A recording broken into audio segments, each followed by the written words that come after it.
Hi అందరికీ నమస్కారం. రాష్ట్రాల్లో ఇటీవల కాలంలో కొన్ని పరిణామాలు తీవ్రమైన చర్చకు దారితీస్తున్నాయి. అది లడ్డూ వ్యవహారం కావచ్చు, మరో వ్యవహారం కావచ్చు, పెద్ద ఎత్తున చర్చకు దారితీస్తా ఉన్నాయి. At the same time Janasena party నుంచి రావాల్సినంత గట్టి ప్రతిఘటన కావచ్చు, లేకపోతే కౌంటర్స్ కావచ్చు, అఫీషియల్‌గా పెద్దగా రావటం లేదన్న అసంతృప్తి క్యాడర్‌లో నెలకొంది. ఎందుకు పార్టీ మాట్లాడట్లేదు దీని మీద? ఇలాంటి సందర్భాలు చాలా ఈ మధ్య కాలంలో చూస్తా ఉన్నాం.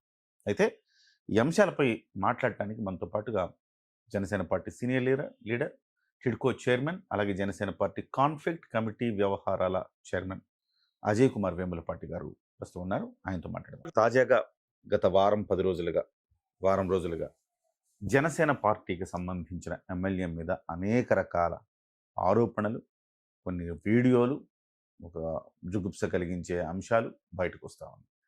తీవ్రమైన ఆరోపణలు వస్తూ ఉన్నాయి. వాటి పట్ల ఒక జనసేన పార్టీ మీద దాన్ని పూర్తిగా రుద్దే ప్రయత్నం చేస్తున్నారు. సో జనసేన పార్టీ జనకామ పార్టీగా మార్చారు. ఏంటి మీ రియాక్షన్ ఏంటి? అంటే ఒక మాట చెప్తానండి. ముందర ఈ మాట చెప్పి తర్వాత మాట్లాడతాను. ఎవరన్నా కానీ ఒక పబ్లిక్ పొజిషన్లో ఉన్నప్పుడు, ఒక రెస్పాన్సిబుల్ పొజిషన్లో ఉన్నప్పుడు మన యొక్క యాక్షన్స్ ఏంటి అనేది ఆలోచించుకోవాలి,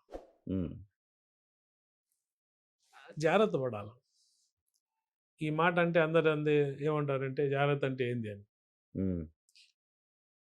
అంటే ఇప్పుడు ఒక హ్యూమన్ బీయింగ్, ఒక మనిషి, ఎమ్మెల్యే కావచ్చు, ఇంకోరు కావచ్చు, వాళ్ళ వ్యక్తిగతంగా చాలా ఉండొచ్చు, ఏవేవో నడుస్తుంటాయి. ఏ పార్టీ కూడా ఒక మనిషి చేస్తున్న వ్యక్తిగతమైన వీటిని 24 గంటలు మనం చూస్తూ కూర్చోం కదా. అంతేగా. కాకపోతే దిశానిర్దేశాలు ఉంటాయి, మనకు మార్గదర్శకాలు ఉంటాయి. ఈ విధంగా మీరు ఉండాలా, పార్టీలో మీరు ఏ విధంగా బిహేవ్ చేయాలా అనేది ఉంటాయి. పబ్లిక్ లైఫ్లో ఉన్నారు కాబట్టి ఆ క్రమం తప్పినప్పుడు యాక్షన్ తీసుకోవడం ఖచ్చితంగా జరుగుతుంది.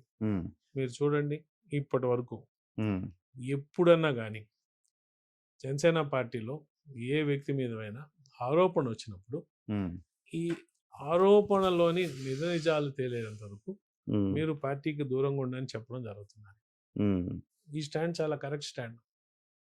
చిన్న అంటే ఇక్కడ ఒక చిన్న సందేహం, చిన్న తప్పులకు అంటే మీరు కాన్ఫ్లిక్ట్ కమిటీ మేనేజ్మెంట్ చైర్మన్గా ఉన్నారు కాబట్టి మీకే ఇది పర్ఫెక్ట్గా మిమ్మల్ని అడగాలి. ఇది చిన్న తప్పిదాలకు కూడా ఏకంగా సస్పెన్షన్ వేటేసిన జనసేన పార్టీ ఈ విషయంలో రైల్వే కోడూరు ఎమ్మెల్యే విషయంలో మాత్రం ఆచితూచి అడుగులు వేసింది, కొంత ఆలోచించింది, కొంత ఆలస్యం చేసింది. చివరికి సస్పెన్షన్ కాదు, దీని మీద ఒక కమిటీ వేసింది.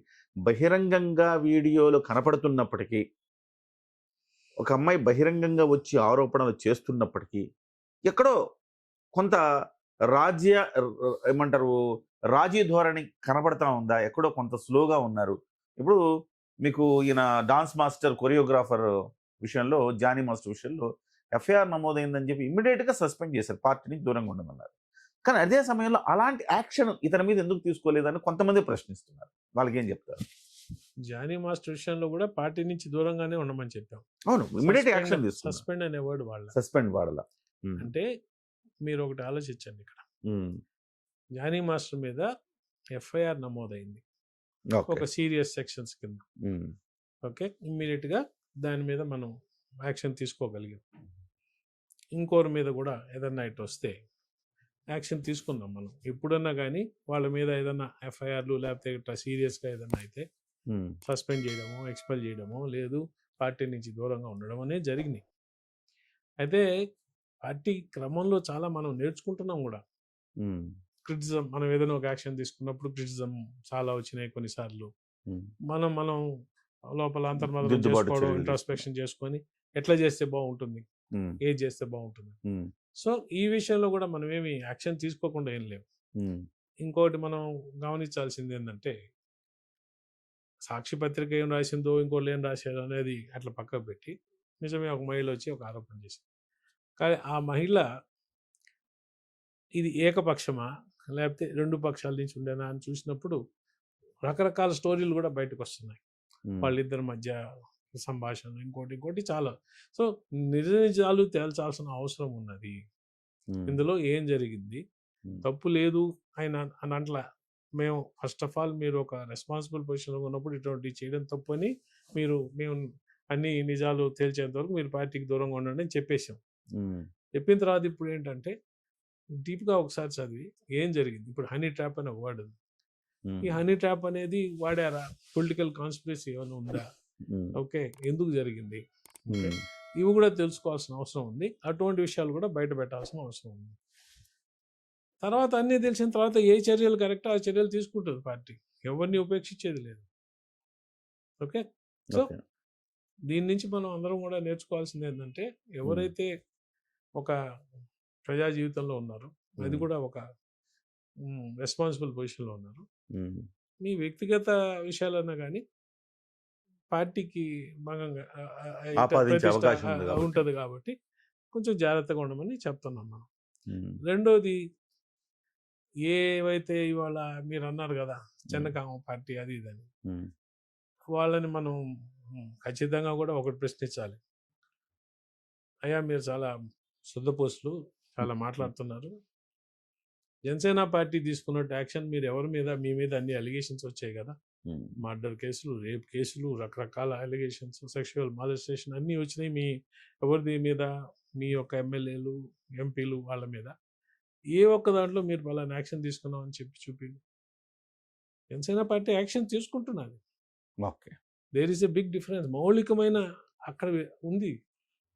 యాక్షన్ తీసుకోకుండా ఉల్టా మన మీద ఏదో పెట్టిన వాళ్ళ మీద, తీసుకొచ్చిన వాళ్ళ మీద వాళ్ళు అటాక్ చేయడం వాళ్ళొక నేచర్. అది ఆ పార్టీ నేచర్ ఏంటంటే ప్రతి ఒక్క దాంట్లో ఎదుటి వాళ్ళని అటాక్ చేసేసి మన నోటుకు వచ్చినట్టు మాట్లాడేసి దుర్భాషలు ఆడేసి వాళ్ళ నోరు మూయించేది అనేది వాళ్ళ స్ట్రాటజీ. మనం ఎక్కడ అట్లా మాట్లాడలేదే. మన ఎమ్మెల్యేనే మనం ఈ నిజాలు తేలేంత వరకు మీరు పార్టీకి దూరంగా ఉండని చెప్పాం. దాన్ని ఏంటి విషయాలు అసలు డీప్గా చూడాల్సిన అవసరం ఉంది. ఓకే, ఈ హనీ ట్రాప్ అనేది ఒక ముందరకు వచ్చింది కాబట్టి ఏం జరిగింది అనేది చూడాల్సిన అవసరం ఉంది కాబట్టి దాన్ని కూడా విచారించి బయటకు వచ్చిన ఎమ్మెల్యే నైతికంగా ఆయన అంటే టెక్నికల్గా కాకపోవచ్చుగా నైతికంగా ఆయన తప్పు చేసినట్టే, కానీ అట్ ద సేమ్ టైం అదే ఆయన హనీ ట్రాప్లోకి పడ్డాడు అనేది మీ అభిప్రాయం అంతేనా? నైతికంగా తప్పు చేసినట్టు కాబట్టి కదా దూరంగా ఉండమని చెప్పాం. Okay, right. ఇలాంటి వ్యవహారాల్లో అంటే ఇంతకుముందే చెప్పాము, కాన్ఫ్లిక్ట్ కమిటీ చైర్మన్గా ఉన్నారు, మేనేజ్మెంట్ చైర్మన్గా ఉన్నారు కాబట్టి ఏమున్నా ఇంతకుముందు మీ పేరుతో కొవ్వూరు ఎమ్మెల్యే రాజీనామా, ఆయన మీద సస్పెన్షన్ తీసుకునేటప్పుడు కూడా, ఆయన మీద లెటర్ రిలీజ్ చేసినప్పుడు కూడా క్రమశిక్షణా చర్యల్లో మీ పేరే ఉంది అక్కడ వరకు. ఇటీవల కాలంలో మళ్ళీ ఆయన్ని పార్టీలోంచి తిరిగి తీసుకున్నా కానీ, లేకపోతే ఇప్పుడు ఈ వ్యవహారం కానీ, ఏ వ్యవహారం అయినా కానీ మీ పేరు రావటం లేదు. అజయ్ కుమార్ వేములపాటి గారి స్థానంలో రామ్ తాళ్ళూరి గారో లేకపోతే హరిప్రసాద్ గారో వేరే వాళ్ళ లేఖలు రిలీజ్ చేస్తున్నారు, కానీ అఫీషియల్ బాధ్యతల్లో ఉన్నది మీరు కదా, మీ నుంచి కదా లేఖ రావాలి, మీ సంతకంతో కదా రావాలి, అది రావట్లా. అంటే మీరు ఇంతకీ కాన్ఫ్లిక్ట్ కమిటీ మేనేజ్మెంట్ చైర్మన్గా ఉన్నట్టా లేనట్టా? నేను డెఫినెట్గా కాన్ఫ్లిక్ట్ కమిటీ చైర్మన్గా ఉన్నాను. ఈ మధ్య నాకు ఆరోగ్యం సరిగ్గా లేని రీత్యా కొంచెం అందుబాటులో లేక రెస్ట్ తీసుకుంటున్నాను, అదొకటి. రెండోది వచ్చి ఈ నిర్ణయం పార్టీ నిర్ణయం కదా, పార్టీ నిర్ణయం తీసుకున్నప్పుడు సంతకం నాది అనే ఉండదు. దాని ముందర కూడా వేరే వాళ్ళ సంతకాలు వచ్చినాయి, ఈసారి కూడా సంతకాలు వేరే వచ్చినాయి. సంతకాల మీద అంటే అంత స్ట్రెస్ సంతకం మీద పెట్టకూడదని కంటెంట్ మీద పెట్టాలని నా అభిప్రాయం. అంటే సహజంగా కంటెంట్ ఎవరున్నా కానీ ఏమున్నా కానీ సంతకాలు అయితే ఎవరి పేరు అయితే వాళ్ళ పేరు మీద రావడం అనేది సహజం కదా, అది ప్రోటోకాల్ కదా. అంటే ప్రోటోకాల్ ఉల్లంఘన జరుగుతుందా మీ పార్టీలో? అట్లా ఉల్లంఘన అయితే లేదు, ఉల్లంఘన లేదు. ఇప్పుడు ఎస్, కాన్ఫ్లిక్ట్ మేనేజ్మెంట్గా ఉన్నప్పుడు నేను చాలా లెటర్లు రిలీజ్ చేసిన మాట వాస్తవమే, ఇప్పుడు కూడా ఉన్నాను. కానీ నేను చెప్పా కదా కొంచెం నా ఆరోగ్యం సరిగ్గా లేకుండా ఈ లాకరా ఒక నెల, మీరు చెప్పేవి రెండు కూడా ఈ ఇటీవల నెల లోపల జరిగినవే. అవును, కొంచెం నేను ఫ్రాక్చర్ అయ్యి నేను పార్టీకి కూడా చెప్పాను, నేను కొంచెం ఇంట్లో రెస్ట్ తీసుకోవాల్సిన అవసరం ఉన్నది. సో దానివల్ల అయిందని నేను అనుకుంటున్నాను. మీరైతే ఆ పదవిలో ఉన్నారు ఖచ్చితంగా. తప్పించలే కదా. సహజంగా వచ్చే సందేహం, మీ పేరు మీద రాకపోతే మీరు ఏమన్నా పార్టీకి మీరు అలిగారా లేకపోతే పార్టీ అలిగిందా ఏమైంది అనేది కొంచెం అలా కాని మాట. అంత పార్టీ మీద అలిగేదేంటి కిరణ్, అట్లా ఎట్లా అవుతుంది? అట్లే ఉండదు. పార్టీ ఒక్కటి నేను మళ్ళీ కూడా చెప్తున్నాను, కళ్యాణ్ గారి కోసం కట్టుబడి ఉన్నాం. కళ్యాణ్ గారు అంటే జనసేన పార్టీ, కళ్యాణ్ గారు వేరే వేరే కాదు, రెండు ఒకటే. జనసేన పార్టీ కోసం, కళ్యాణ్ గారి కోసం, ఆయన ఆశయ సాధనాల కోసం కట్టుబడి ఉన్నాం. నేను బతికున్నంత వరకు ఇది మారదు. పొజిషన్లో ఉన్నామా లేవా, పదవి ఇప్పుడు ప్రతి ఒక్కరికి ఈ పదవి అనేది 2 years ఇస్తారు. ఆ తర్వాత ఇంకోరు రావచ్చు, మనం పోయిన తర్వాత మనం ఇంకో దగ్గర పోయి పని చేయొచ్చు. పార్టీలో ఒకే రోల్ మీద లైఫ్ అంతా నడుస్తుందా? అంతేలే. పార్టీలో డిఫరెంట్ రోల్స్ మనం ప్లే చేస్తాం. మామూలు జనసైనికుడుగా ప్లే చేస్తాం. ఇవన్నీ కాకపోతే ఏంటి, కళ్యాణ్ గారికి మనం ఆయన ఆశయ సాధన కోసం ఆయనకు సపోర్ట్గా వచ్చాం. అలిగేది ఎవరి మీద అలుగుతాం? మనం ఓన్ దీని మీద మనం అలుగుతామా? కళ్యాణ్ గారి కోసం నా ఒంట్లో శ్వాస ఉన్నంత వరకు ఆయనతోనే ఈ ప్రయాణం 100% నడుస్తుంది. ఓకే. ఎంత చేయగలుగుతాం పని అనేది ఆరోగ్యం మీద ఒక్కోసారి కొంచెం తగ్గుతాం. ఆరోగ్యం బాగుంటే మ్యాక్సిమం చేస్తాం, అంతవరకే. కానీ ఇది మాత్రం ఈ ప్రయాణం విత్ కళ్యాణ్ గారు. మళ్ళీ ఎప్పుడు యాక్టివ్ అయ్యే అవకాశం? మీరు మళ్ళీ ఉంది. గృహాలు కూడా త్వరలో పంపిణీ అక్కడక్కడ జరగబోతున్నాయి కదా, సో యాక్టివ్ అవ్వాలంటే, ఆరోగ్యంగా మళ్ళీ మీరు బయటికి రావాలంటే ఎంత టైం పడుతుంది? ఇది ఒక ఫ్రీక్ యాక్సిడెంట్ అయింది. ఇది ఏదో ఈ ఫ్రాక్చర్ ఏదైతే ఉందో, తమాషా ఏంటంటే నడుస్తూ ఏదో ఒక కడపను చూసుకోకుండా తట్టుకొని ముందరికి పడుతుంటే నా పక్కన వాళ్ళు ఒక అతను చొక్కా పట్టుకున్నాడు, ఇంకో అతను చేయి పట్టుకొని ముందరికి పడుతున్న వ్యక్తిని వెనక్కి లాగారు. సో లాగే పనిలో ఇట్లా పడుతున్న దాంట్లో ఈ బ్యాక్ ఆర్చ్ అయ్యి అక్కడ L4 క్రాక్ అయింది. సో ఇది చాలా ఫ్రీక్ యాక్సిడెంట్.